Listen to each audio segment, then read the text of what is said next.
Bern van groep 7 en 8 krijgen een soort van cursus om in de kunde te komen met de fiets. Het is hier een onderdeel van een grut Ljouwerter squalfietsplan om de squalbaan weer op een fiets te krijgen. Op het Kellerdiekje slag het dat heel aardig en dat is echt wonnedig. Een van de squallen die hier mij de indruk dat van ik dan nooit een fiets van dichtbij zien hier. Dus, nou, en had je nou vast iets onderwijs, ja, je kent net altijd eens met de auto en zeker meestal met een allochtone achtergrond is dat heel te net. Ik heb alles benadrukt dat er soms in een gezin maar één fiets is. En wij willen ze graag dat fietsen bijbrengen. En ja, dan kun je de band weer enthousiast. Als de band dat oorbrengen naar thuis, dan is de thuissituatie ook enthousiast. Frisia en de orenfietsclub LWV de Friese Leeuw zwartje voor het ark en de bugeliering. En het bleut net bij Sammer een rondje. Er wordt een oversterentocht van maken. Een controle en speciale oefeningen. Hey jongens, dit is een slalom aan beide kanten.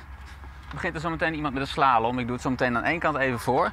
Bij de middelste oranje pilonnen tik je elkaar even aan. Dus je moet gelijk opgaan, zodat je elkaar kunt aantikken. En dat is nog net zo makkelijk. Maar bij een leren ze wel wat je met een fiets kennen en wat net. Dat is net vanzelfsprekend, want hield dit meer bij een fietsen net meer naar squallen. Ze worden maar de auto bracht. En om nou te zeggen dat de klasgenootjes dat begrijpen? Nee, eigenlijk niet. Had je een idee waarom het gebeurt? Denk je dat, wen je ze heel viervoet? Nou, sommigen wonen wel een beetje ver weg, maar sommigen ook niet.